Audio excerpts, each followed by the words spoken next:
دیکھیے ہماری بندگی جزوی ہے، نمازیں ہم پڑھ رہے ہیں، روزے ہم رکھ رہے ہیں، مسجدیں عالی شان بنائی ہیں، مدرسے بھی بہت بڑے بڑے بن گئے ہیں، واقعتاً اس میں کوئی شک نہیں، لیکن سوال یہ ہے کہ اوپر جو چھت ہے وہ تو کافرانہ ہے، قانون تو اللہ کا نہیں ہے، کتاب و سنت کے احکام تو نافذ نہیں ہے۔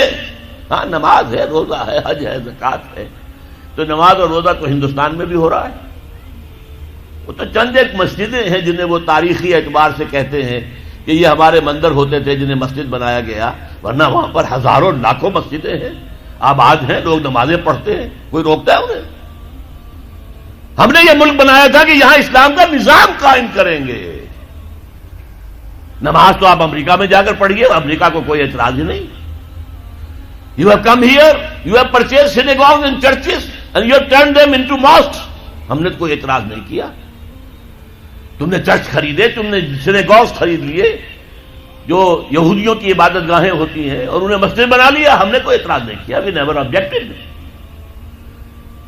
لیکن تم کہو کہ اسلام کا نظام ہم قائم کریں گے، نہیں کرنے دیں گے تمہیں کبھی بھی۔ تم چاہو کہ تم اسلام کا معاشی نظام قائم کرو، کبھی اجازت نہیں دیں گے۔ تم چاہو کہ اسلام کی معاشرتی اقدار کو تم قائم کرو، کبھی نہیں کرنے دیں گے۔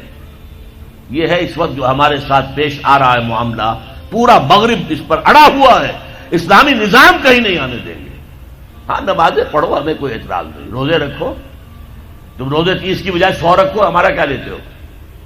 تمہاری کمزوری ہو جائے گی، ہم تو تمہیں لیبر اسی وقت دیں گے جب پورے 8 گھنٹے کام کرو گے ڈٹ کر، اس میں کوئی رعایت نہیں کریں گے تمہارے ساتھ۔ بہرحال سوال یہ ہے کہ میں کیا کروں، کوئی راستہ ہے؟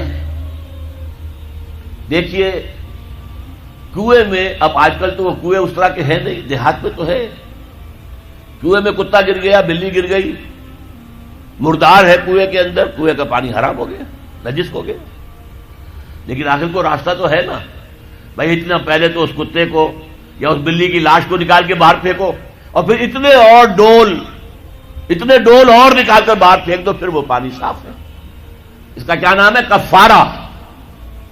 اسی طرح رمضان کا روزہ تھا، آپ سے صبر نہیں کیا گیا، اپنی بیوی سے ہم بستری کر بیٹھے دوپہر کے وقت، روزہ ٹوٹ گیا، اب کیا ہے؟ اس کی گناہ کی کوئی بدل بھی ہے؟ ہاں ہے، 60 روزے رکھو اب متواتر پے بپے، 60 روزے، تب کفارہ ہوگا اس گناہ کا، تم نے فرض روزہ توڑ دیا۔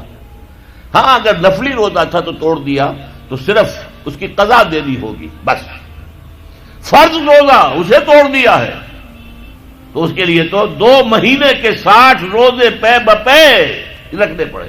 تو اب ہم جو کفر کے تحت زندگی گزار رہے ہیں، اور اس اعتبار سے اللہ کی نگاہ میں ہم کافر ہیں، لیکن سوال یہ ہے کہ جائیں تو کہاں جائیں، کریں تو کیا کریں؟ نظام کفر کا ہے، قرآن کہتا ہے وَمَن لَّمْ يَحْكُم بِمَا أَنزَلَ اللَّهُ فَأُولَٰئِكَ هُمُ الْكَافِرُونَ۔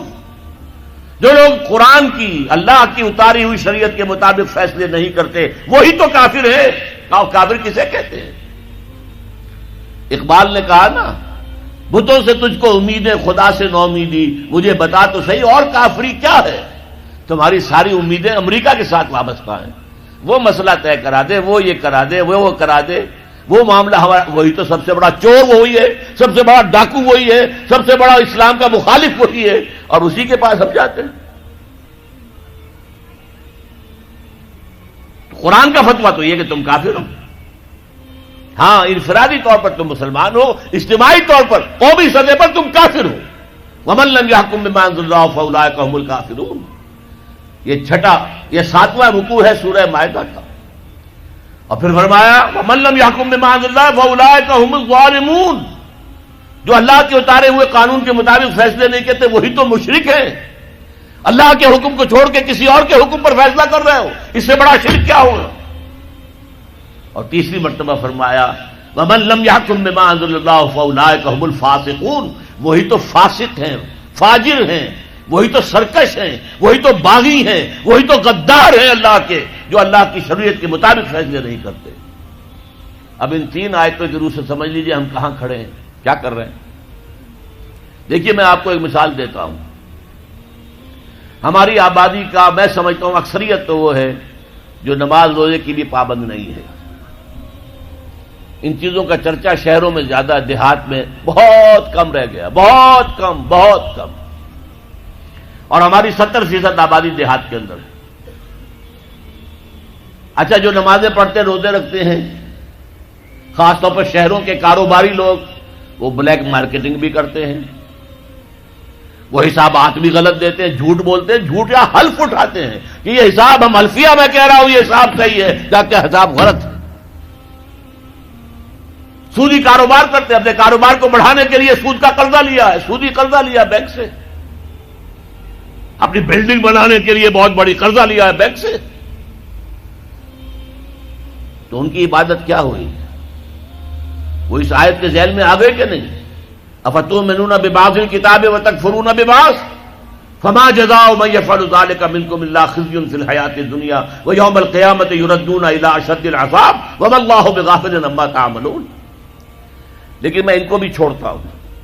فرض کیجئے ایک شخص ہے، نماز پڑھتا ہے پوری 5 وقتہ مسجد میں، رمضان کے روزے رکھتا ہے، اور بھی اللہ توفیق دیتا ہے ایام 20 کے روزے رکھ لیتا ہے، یا ہفتے میں 2 روزے رکھتا ہے، سوموار کے اور جمعرات کے وغیرہ، زکوٰۃ دیتا ہے، کاروبار بھی سارے حلال کر رہا ہے، حرام نہیں کر رہا، سود میں بھی براہ راست ملوث نہیں ہے، نہ پیسہ سود پہ اوپر بینک میں رکھ کر سود کھایا، نہ سود پر قرضہ لے کر کوئی اپنا کاروبار بڑھایا، نہ کوئی اپنا کارخانہ لگایا، نہ کوئی اپنے بلڈنگ اونچی بنائی۔ پردہ بھی اس نے اپنے گھر میں بالکل شرعی نافذ کر دیا۔ وہ اس پورے اسلام پر کاربند ہے جس میں وہ کاربند ہو سکتا ہے اس وقت، لیکن وہ اس قوم کا فرد ہے جو قوم اللہ کے فتوے کے مطابق کافر قوم ہے،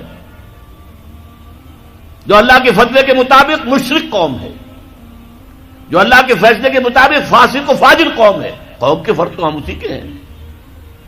چور کا ہاتھ تو نہیں کاٹا جا رہا، ڈاکوؤں کو وہ سزا تو نہیں جا رہی سورہ مائدہ میں جو آئی ہے، ان کے ہاتھ اور پاؤں مقابل سم سے کاٹ دیے جائیں، یا یہ کہ انہیں ملک سے باہر دفع کر دیا جائے، قتلوا تقتیلا، ان کے ٹکڑے کر دیے جائیں۔ ڈاکوؤں کو کوئی سزا ملتی ہے ایسے؟ اول تو پکڑنے کا کیا سوال، پکڑ گئے تو رشوتیں دے کر چھوٹ جائیں گے۔ یہاں تو عدل بھی جو ہے خریدا جا سکتا ہے بڑے آرام سے، اور نہیں تو 4-6 مہینے جیل میں رہ لیں گے۔